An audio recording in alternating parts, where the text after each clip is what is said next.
So, I think it's time to get started. So I'd like to welcome everyone to the webinar. My name is Per Buer. So I'm the CTO of Varnish Software. My background is a sort of programmer and sysadmin. And when I don't work, I spend quite a lot of time making beer. Yeah, so we even have a little brewery at the office, actually. So the topic for today is sort of 4 ways sort of Varnish Plus can sort of enhance your website's performance. Before that, I thought I'll sort of start off by just giving you a sort of overview of what Varnish is, and Varnish Plus and the company and such. Start off by Varnish. So technically, we're sort of server-side HTTP caching reverse proxy. That's quite a mouthful there. Basically, it's an HTTP server that has an HTTP client built into it. So instead of making up content, creating content itself, it relies on other servers to create the content, and it's caching it. And the big important bit of Varnish, and why most people like Varnish quite a lot, is because it has this very flexible policy-based configuration. Overall, the sort of business goal for deploying Varnish is to sort of reduce the need to scale the backend. Typically, we'll see Varnish having no problems at all saturating a gigabit link. We even have people running Varnish saturating 15 or even as high as 20 gigabits. So properly configured, it can sort of, it typically isn't the part of your infrastructure that needs scaling. So why do we deploy it? So, I mean, this is what it sort of looks like. You have a client, the client talks to Varnish, Varnish talks to the backend, and then the backend responds to Varnish, Varnish caches it and delivers it to the client. The reason, of course, why we do this is that typically we'll see sort of time to first byte on the backend is typically somewhere around 30 to 300 milliseconds. That's what it sort of typically takes to sort of generate a web page in any sort of modern framework. Time to first byte for Varnish is typically somewhere in the 30 to 40 microseconds range. So that's approximately 1,000 times less. Of course, the reason for that is that Varnish's job is quite simple. Basically, if it is capable of delivering a cache hit, it's just one single write instruction to just sort of dump that content onto the socket. And that's super simple to do, and sort of and Varnish and the operating systems are sort of optimized for Varnish doing that. And of course, the bonus feature is you get to put VCL, so that's the Varnish configuration language. That's the policy-based configuration that Varnish uses. You get to run that logic at the edge of your network. So typically, with sort of what VCL can do, typically it's just used for sort of very minor tasks like remove this header, add this header, rename this header, things like that. Quite simple tasks, but you have the possibility of expressing a policy. So for instance, you can say things like, if user agent matches iPhone, then deliver this content. If not, deliver that content. Or if the IP address originates within the UK, deliver this content. If not, deliver that content. Or verify this cookie. There's lots of stuff you can do. I think like the most complex kind of VCL we'll see typically it is, I usually use the New York Times as an example, because the New York Times run their paywall within Varnish. So whenever you connect to Varnish at the New York Times, Varnish will sort of evaluate the request, look up your subscriber information. If it sort of verifies that you're a subscriber, that content gets released from cache. So the nice thing about that, of course, If they didn't have that, they could either sort of put the paywall logic on the client side. That would mean that it would be very simple to bypass it. If they would to put it on the application server side, that means that they couldn't necessarily leverage Varnish to deliver that content. And that would mean make the website slower. Yeah. So what's Varnish Software? So Varnish Software is sort of companies that are built to serve Varnish users. Sort of, I would say that that's an important distinction, is that we're a for-profit company, of course. So, yeah. So what we do is we develop community software. So that's the stuff that goes on to varnishcash.org, and we develop Varnish Plus. So Varnish Plus is our paid offering. That's how we sort of make money. And the topic for today will be sort of focused more or less exclusively on what's in Varnish Plus. So there are tons of other sort of content that we've created earlier on sort of how to optimize the community version of Varnish, and everything from how to write VCL to how to do sort of kernel tuning and that. Of course, that also applies for the session for the topic today, but today we'll be focused on more on the commercial side of stuff. Yeah. So what exactly do we do? So our goals are basically to add sort of convenience. So our goal is that it should be easier to deploy Varnish Plus. We build performance enhancements and sort of feature enhancements to Varnish. Some of these make their way into the community if the community wants it. So some of them might remain proprietary. We also are more sort of pragmatic than the community typically is. So, for instance, the Varnish community doesn't like OpenSSL. So they don't like linking with OpenSSL. Varnish Software, on the other hand, is sort of has a goal to sort of serve its customers, and our customers would like Varnish to have built-in SSL support. So sort of Varnish Plus is actually linking with OpenSSL. Yeah. So how does this sort of materialize itself? So convenient tools. We have a graphical UI to sort of manage Varnish. We support sort of TLS out of the box. We do some performance enhancements. For instance, we have cache-to-cache replication. So if you have multiple caches, you can make them replicate the content instead of hitting the backend a lot. We support larger data sets than what the community version does. And we also do things like parallel ESI, which, by the way, is a topic for later today. So, topic for today, 4 ways to increase performance with Varnish Plus. So first, we'll talk about TCP acceleration, how to sort of, using a sort of the TCP acceleration component in Varnish Plus to sort of optimize TCP streams. Parallel ESI, which I think is sort of kind of self-explanatory if you know what ESI is. Edge Stash, which is a new feature we're adding. And the fourth topic is that we're now sort of supporting deploying Varnish as a load balancer. Strictly speaking, that last one isn't really sort of that much of a performance enhancements, but yeah, we'll cover that when we get there. By the way, there is a question thing in the GoToWebinar app.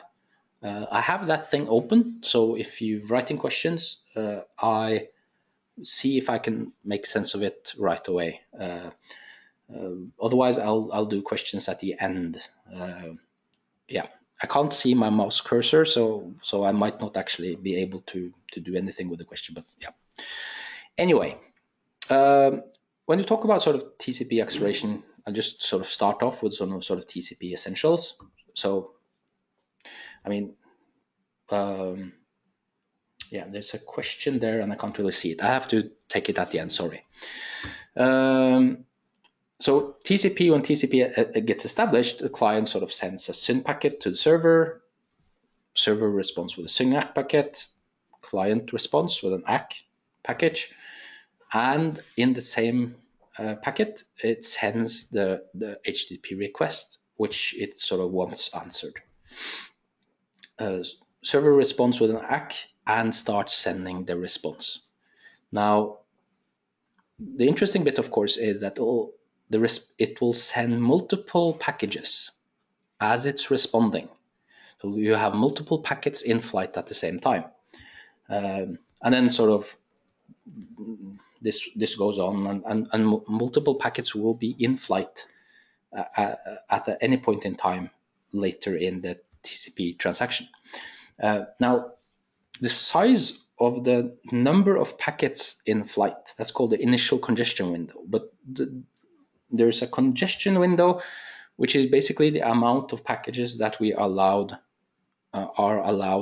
at any point in time. So TCP on both sides maintains this congestion window. What happens is that on the sender side, which the ones that we are concerned with, typically most people run this on Linux. And Linux, whenever it's in doubt about how to when it sees something fishy, it will sort of throttle down the congestion window, shrink the congestion window. And that's of course problematic because packages might randomly get lost or corrupt or delayed or reordered, and all that might result in throttling.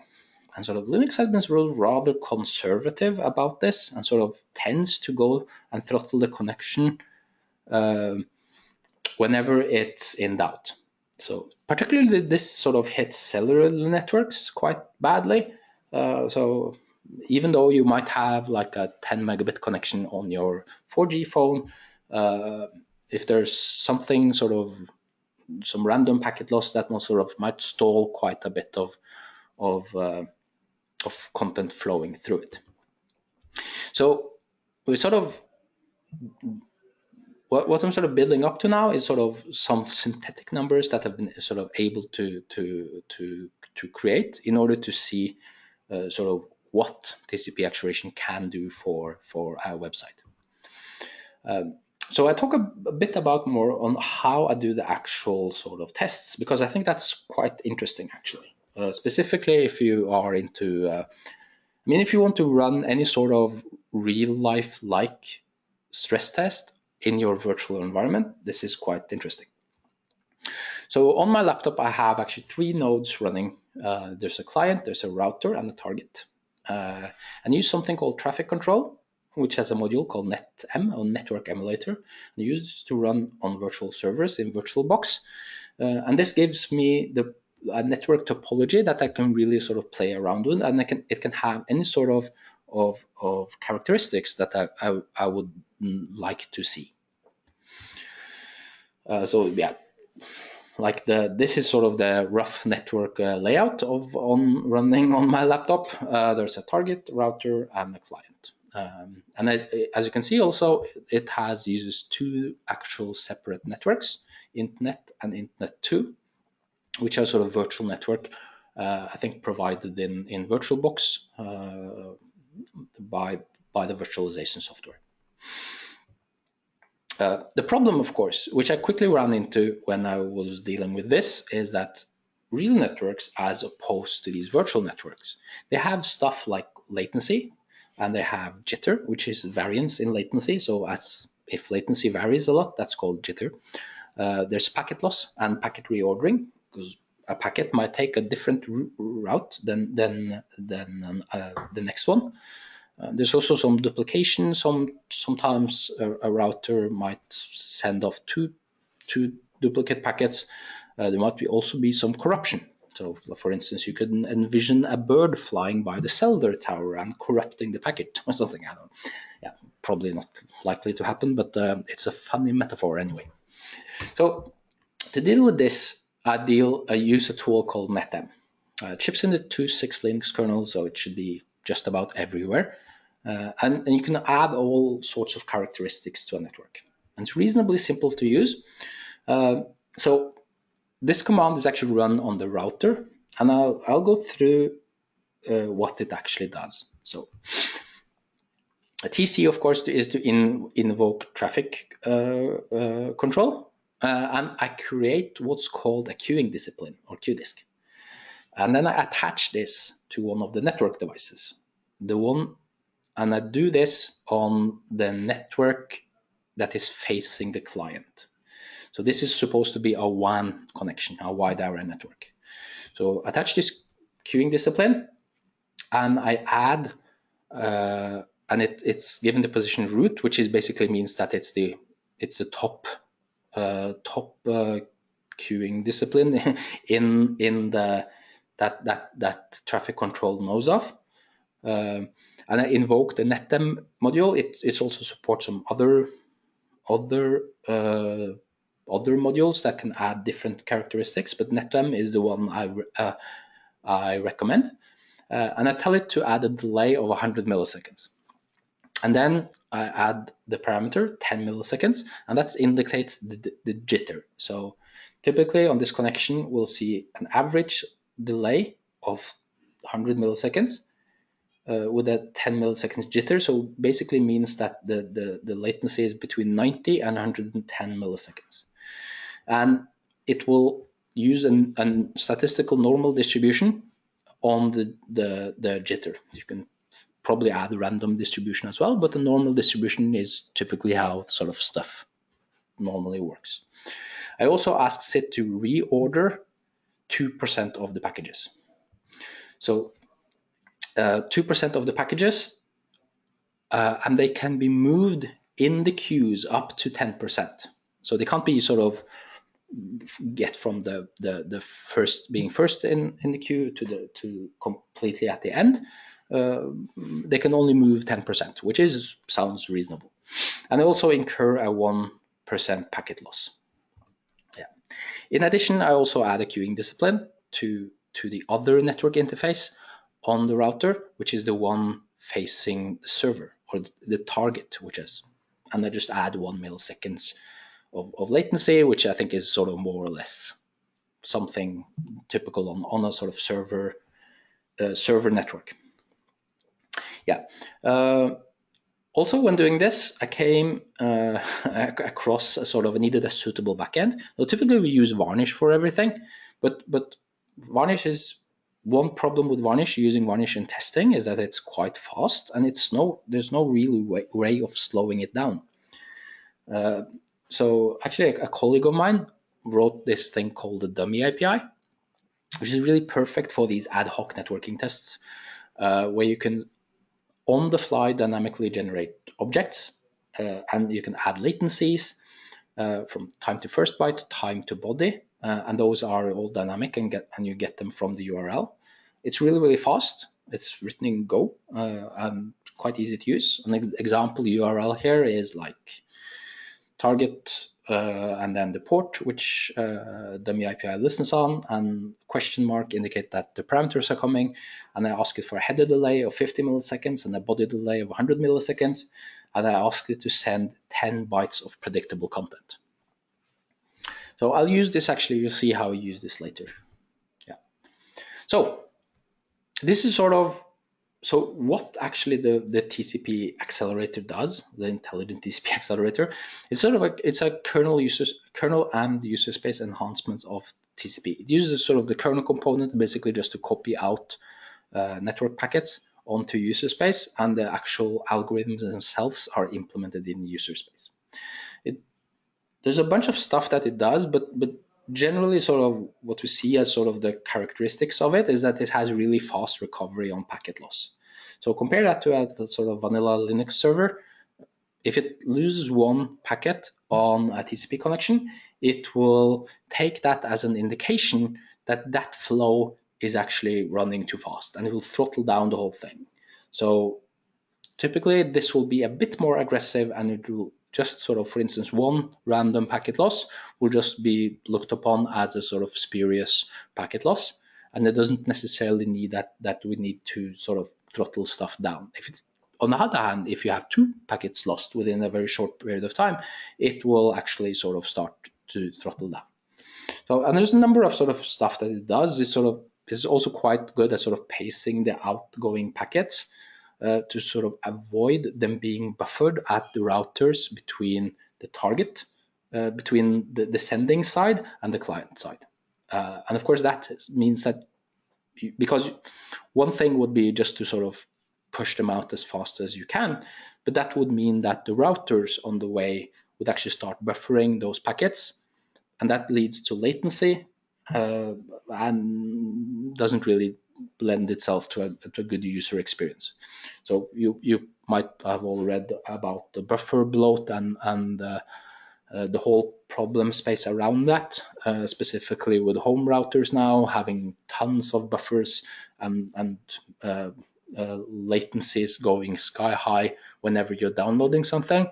That's because of the sending side being way too aggressive and actually pushing out content. Yeah, so the result was, and this is sort of why I showed you how we actually sort of what the virtual environment that we're doing the using to actually run the benchmarks is that we can actually run benchmarks now where you can vary the latency from like 5 milliseconds up to 300 milliseconds, and we can do that in a for loop. So on this graph, what you see here is the various colors are indications on how big the individual HTTP responses are.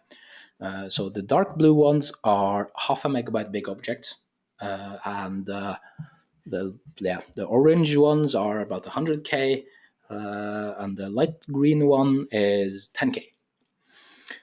And as you sort of run through it, you can see sort of more or less what the improvements in throughput actually are. And of course, that's because typically the sending side doesn't need to pace or it has more appropriate pacing on the sending side than we have with a sort of stock configuration. So I've run this twice, one with TCP acceleration enabled and one with TCP acceleration disabled. And the score here is what the difference is. So you can see sort of the highest gain is on 50 milliseconds of latency on 0.5 megabyte packages. That's really sort of where the software seems to shine. Of course, this sort of statistically varies quite a bit from run to run, so it doesn't sort of give me a predictable outcome every time. You can also see sort of on the pink ones, which are 20K packages, that is actually a 1% or 2% decrease in performance over 100 milliseconds. So it's not perfect, but overall we're seeing quite a significant improvement, typically in the 15 to 30% increase in throughput. So there's actually sort of a couple of, we've put up some a demo instance of this. So yeah, there's two Amazon EC2 instances. I think they're on the US East Coast. So one is called Axel Demo and the other is called Unaxel Demo. And they are they're actually available, so you can actually play around with them yourself as well. Now, what I'll try to do now is, as long as you can see my screen here, I just will run a trivial little benchmark on this. So I'm using Apache Bench here. I ask it to have a concurrency of 1 and to do 20 requests against Axel Demo. And while that's running, we will also do a similar one towards the unaccelerated one. And we can sort of see roughly what the performance gain will be today. So today it was actually quite, the unaccelerated one was slower than usual. But you can see sort of we get 4.7 requests per second on the accelerated one and 2.2 requests per second on the unaccelerated one. So with 80% of the responses being within 260 milliseconds on the accelerated one, and 80% of the responses being within 474 milliseconds on the unaccelerated one, which is, I would say, a significant difference. Typically, I think, this sort of depends on sort of network congestion and things like that. And typically, we're seeing improvements on the order.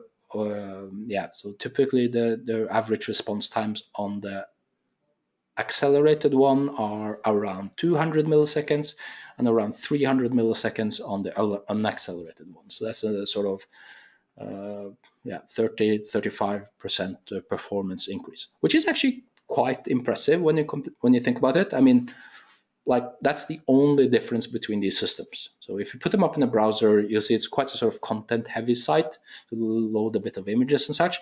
I mean, the exact characteristics on difference between one and the other will depend on the nature of the network that you're on. If you are sort of living pretty close to US East EC2 data center, I guess the difference won't be that big, or it will be harder to notice because the latency is quite low. But as if you're watching from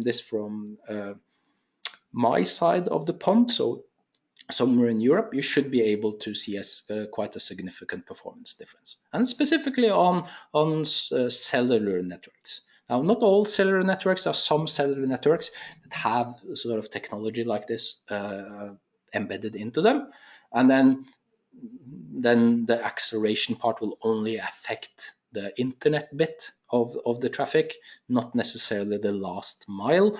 But that's sort of so there are some, but overall, give it a whir, and if you want to share with me how it worked, I'd really love to hear about that. That would be quite interesting, actually. So we've done quite a bit of testing, but I mean, we can't test everything. So that was the first topic for today. I think we are reasonably good on time. Just skip to the next part, which is parallel ESI. Now, I think like parallel isn't spelled like that. I think it's, but never mind that. So for ESI stands for Edge Side Includes. Now, Edge Side Includes is quite a sort of old technology. It's was drafted in 1999 by mainly two companies, Akamai and Oracle. It's a sort of markup that you can add to HTML in order to make segments or sort of a page individually cacheable. So if you look at this beautiful drawing of a web page, I mean, there are certain components that are sort of, you have a title, you have an ingress, you have a main article, and then on the right side there might be a shopping basket or something, and a little something which shows you similar items to the one that you're looking on, and there might be a campaign sort of promoting something, I don't know, winter something. And you might have another box with sort of what's trending currently, and another box which is sort of what your friends on Facebook likes or whatever. Now the thing is, let's say that you have a web page with maybe 100,000 different pages, or 1,000 pages, like a big number.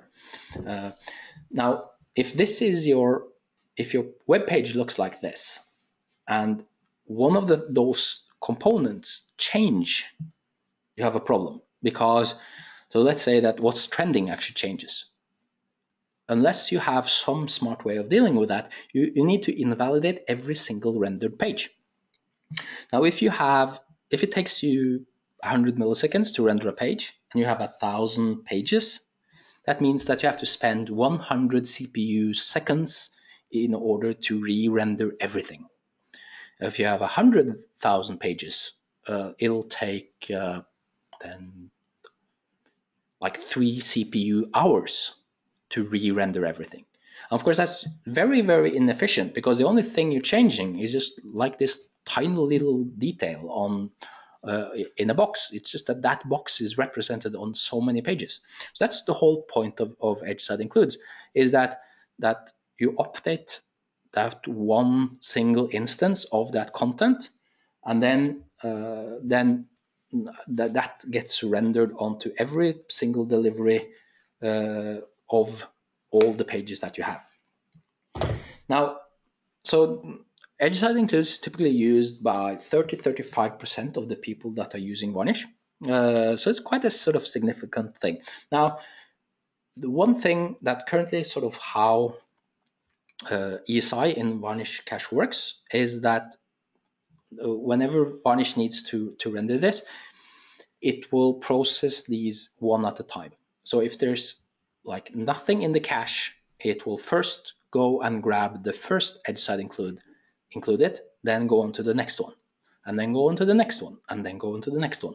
And if all of those are cache misses, and it takes maybe 50 milliseconds to render a single edge side include segment, then it might take 500 milliseconds to render that whole page.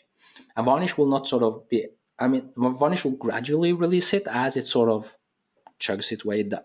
works down the page, but it will still take quite a lot of back and forth. So an optimization that sort of one of our developers did last year was to try to parallelize this. Now, so let's see, sort of made a sort of animation on sort of what a sort of serial build will look like. So you can see sort of it's working its way down, building one at a time. And the whole thing takes quite a bit of time. But if you parallelize that, of course, you're doing them all at once. And that, of course, is typically a lot faster. And that in itself is a quite a decent optimization. There's also another thing which I really didn't think of until we actually sort of built the whole thing. But the way that it works is that when Varnish then considers a page that has ESI includes in it, it will start fetching those ESI includes before it starts page delivery. Now that has a sort of significant upside to it. So let's say that you have a page that only has a single fragment included. So traditionally, the way Varnish Cache would deal with this is it will start delivering the pages. So the red arrow that you see on the screen there, that's the delivery on the socket, basically. So it will sort of run down, do the include, and then it will continue. If you contrast this with how parallel ESI will deal with a single fragment, it will be like this. So it will start delivery, and then at the same time start fetching the fragment. So here in this example, the fragment comes at the end. That's because I sort of tried to make the point obvious.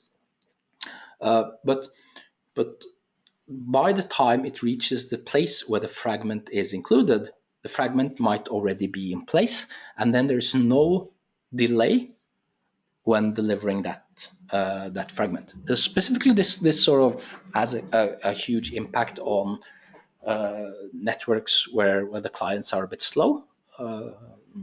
Because since they're slow, they might actually not need to stall the TCP stream. So yeah, so we did push this into a release, which was in the beginning of December. We did quite a bit of testing in November, so we've seen significant sort of positive performance impacts on websites that are already using this. One customer, which is our media, they have 75 online newspapers. They reported roughly 50% reduction in time to first byte on pages that had edge side includes in them. So yeah, so we actually got quite a bit of data for them. We got timing information of, I think, like 800,000 or 900,000 responses, and we sort of drew this into a graph to see sort of how it actually sort of what the performance characteristics are like. And what we saw was of course for pages that only have cache hits, it doesn't really have that much of an impact. But if there are more than if there's a single miss on that page, single edge side include miss on that page, there was a significant performance gain. And even though, and overall, this resulted in a 50% time reduction in time to first byte. And even that doesn't really take into account that it only improves on cache misses. So if we looked at strictly looking at the cache misses, the improvement was quite a bit beyond 50%. So I would say probably one of the most efficient optimizations we've ever done. Yeah. Yes. Next topic. So this is something that's still sort of, I think it's still characterized as an alpha feature. It's called Edge Stash. So Edge Stash is basically it's mustache-inspired templating. So like one of the things people don't like with edge side includes is that they're not necessarily super beautiful.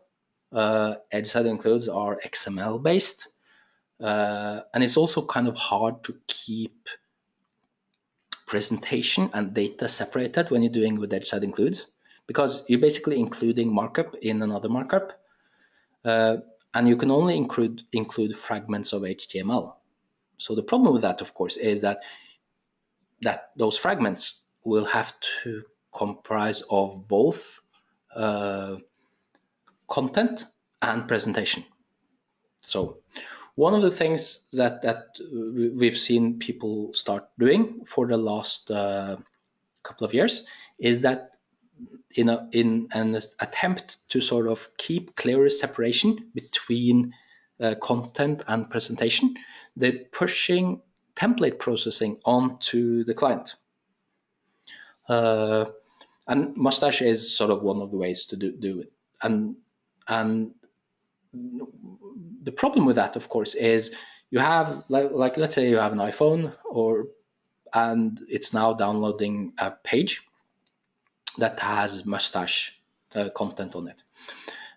What it then needs to do is then download a JavaScript library, and that JavaScript library then be, after it's downloaded, or maybe it's already in cache, it will then have to be loaded and optimized and executed, and then it start processing the template, and it then needs to fetch the data. And once it fetched the data, it will then need to process the template. And since an iPhone has a rather puny CPU, that might actually sort of induce quite a bit of latency. So not network latency, but the render latency. So it might actually delay rendering by maybe as much as 300 or 400 milliseconds, which is quite a long time. So even though if you're on a sort of reasonably decent network and you have a reasonably decent phone, you might still actually get quite a bit of latency to rendering.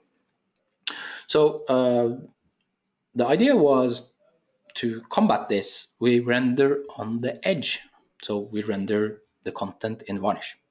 Now the content sort of might look like this. So this is just some markup. Yeah, where you have basically, so if name is defined, then push this. And it says then welcome name, member since, and then join date. And if name is not defined, you welcome guest. So this is taken from a blog post on the topic. So if you Google Edge Stash, I think you'll find the blog post, and you'll see this example there as well. Now, what Varnish will do when it sort of gets this, it will also fetch the corresponding JSON data. And since Varnish is most likely on a local area network connection to the server that has the data, it might likely already be in cache. Fetching that is takes no time. And then that template gets rendered before it leaves Varnish. And of course, like that Varnish server might have like 16 cores and like tons of memory bandwidth, and it basically will take, in practice, no time to render the template, and then it'll just be shipped over. So the gain of this, of course, is the primary gain. I think is it reduces the number of bandwidths, the round trips. Sorry. It also avoids the client-side libraries having to be loaded and processing the template on the client side, and thereby saving a bit of battery and bandwidth in addition to the latency. So try to make an animation of this as well. So you have the server and the client. And on the right side there, you see a blank web page. So client, of course, fetches the page template. The template is visualized. Then it needs to fetch the JavaScript library. Fetches that might be in cache. Then you fetch the JSON data, and then you render the content. So of course, if the network latency between the client and the server are, I don't know, 150 milliseconds, which isn't uncommon for cellular networks, that means that in addition to processing time, you have at least 300 milliseconds, or less if there's cache hits on the client side. But you have at least that number of milliseconds of latency before you can actually render the whole thing. So if you compare this to sort of edge stash templating,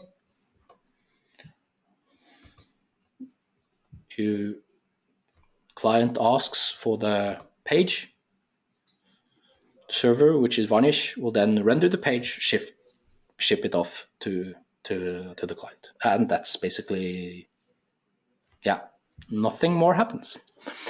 That's obviously super good. Yes. Yeah. So I mean, so what you get is you get to keep the sort of elegance that this the idea of JavaScript templating delivers, namely the ability to separate content and the templates and the content, or presentation and data. And by the way, also then significantly improving the mobile content delivery, specifically for personalization. Yeah, specifically if you're doing any sort of personalizing the content in any way. This feature is not actually in the release yet. We're still looking for somebody to validate this in a larger setup. Yeah. So last topic of the day, load balancing, which is not really like a super complex topic, but like it's more sort of a licensing change really than anything else. So what we're doing now is, as long as you have a Varnish Plus subscription, you have load balancing entitlements are now bundled in the subscription. So if you have a Varnish Plus subscription for 3 or 4 servers for caching, you also can deploy load balancers without sort of incurring any extra cost. And the nice thing about that, I mean, Varnish has been used as a load balancer since, I think, like Varnish 2.0, basically, because like before Varnish 2.0, Varnish could only talk to one single backend, or it didn't have these directors, so it didn't really make sense to do any load balancing in Varnish. But since Varnish 2.0, Varnish has had directors and being able to distribute load over multiple application servers. But of course, not really that many. So people have been using it, but our sort of commercial customers haven't really been using it because our licensing really didn't allow for that, because it would be quite expensive to use it as a load balancer, since the licensing cost per cache server is quite high. and it's actually higher than what most people thought like load balancing as a feature was worth. So they would go and use different pieces of software to do the actual load balance. But Varnish is quite capable as a load balancer, or I would say very capable as a load balancer, first and foremost because it has VCL. VCL is really, really useful, even though not doing any sort of caching. VCL is still useful to have at the edge. I mean, at the edge there, you still have Varnish's very good logging mechanisms and the other stuff in place. Yeah.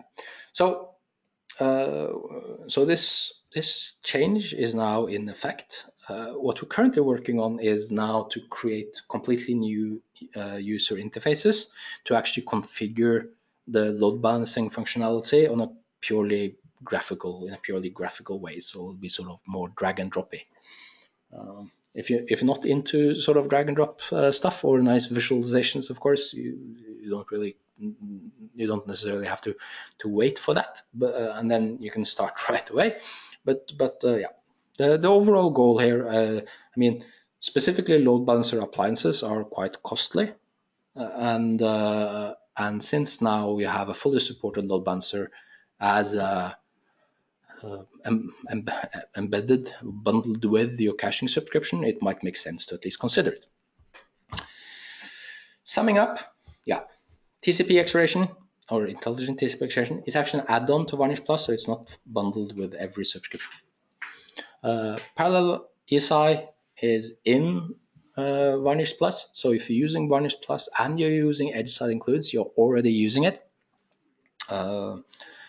Edge Stash, that's still in beta, but we're really looking for somebody to sort of help us validate the design and the implementation. So if you can help with that, that would be great, and then we can sort of. But it's feature complete. Yeah, and yes, I think that's it basically. If you have any questions, I will try to answer your questions now. Options 2 and question from Amal: does option 2 and 3 need additional development? So, so option 2, which is parallel ESI, that's done and released and fully supported. On the content authoring side, it doesn't need any changes. So if you're using Varnish Plus and you're using ESI, you're already using it. So there's no need to do anything. Edge Stash is quite dramatically different from everything else, except, I mean, if you're using Mustache, the switch to Edge Stash is rather minimal. So the switch between those two should be rather seamless. Yeah. Question from Neil: how do we do beta testing for Edge Stash? Send me an email, like per@varnish-software.com, or reach out to me on Twitter. Yeah, if you just search for my name, you get plenty of options to contact me. If you're interested in that, I'll be really, really happy. A question from Carlos is: TCP acceleration already part of the latest version of Varnish Plus, and is it production ready? Yes, it is production ready. It's an add-on, and it's actually sort of handled separately.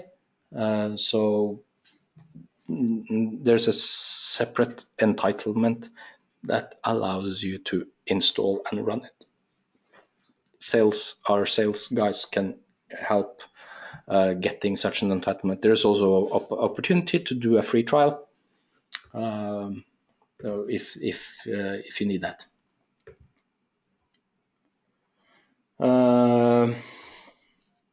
Question from Amal again: do we have details about option 1 documented somewhere?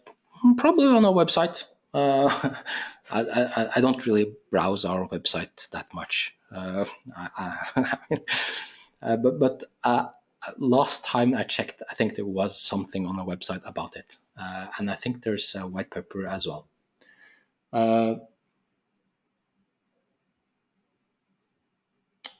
Yeah, question from Valur or Valur. Did I understand correctly that you need to buy TCP acceleration as an add-on? Yes, that's correct. And how is the pricing per server or just added to a subscription? I think the pricing is per server actually. There is some intellectual property that we're sub-licensing here. So that's why it's a bit difficult. Yeah, we can't just bundle it everywhere. And question from Emmanuel: how much is the licensing for Varnish Plus? I think what it says on the web page is that yearly subscriptions start around 25,000 US per year for a 3-server subscription. I think that's where it starts. So roughly around there. We're not publishing price lists for reasons I can tell you over a beer, but we tried that, it didn't work. Yeah, but like get in touch with us, either with me directly and I can sort of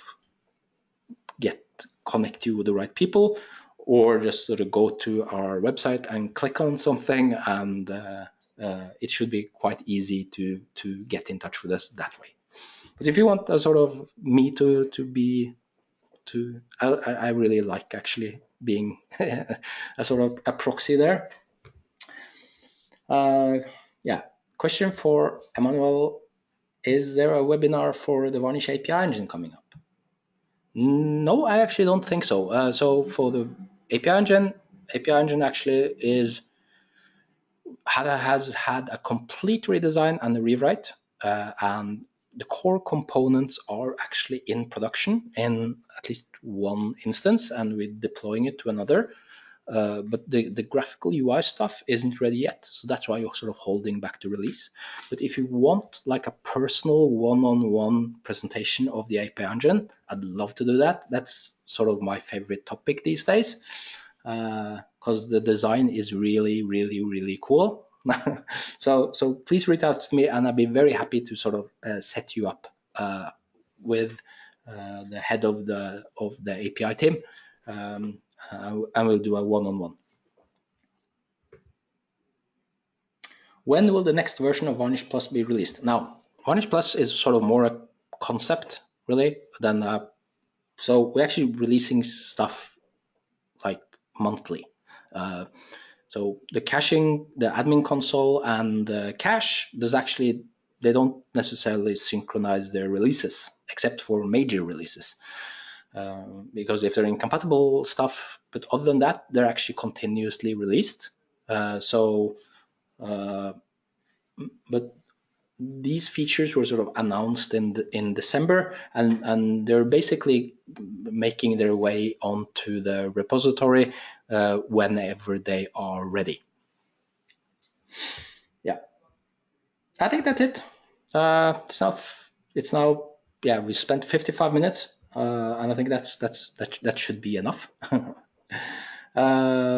Yeah, but again, if you have any other questions, feel free to reach out to me either on social media or through email or any other way, and I'm very happy to answer your question.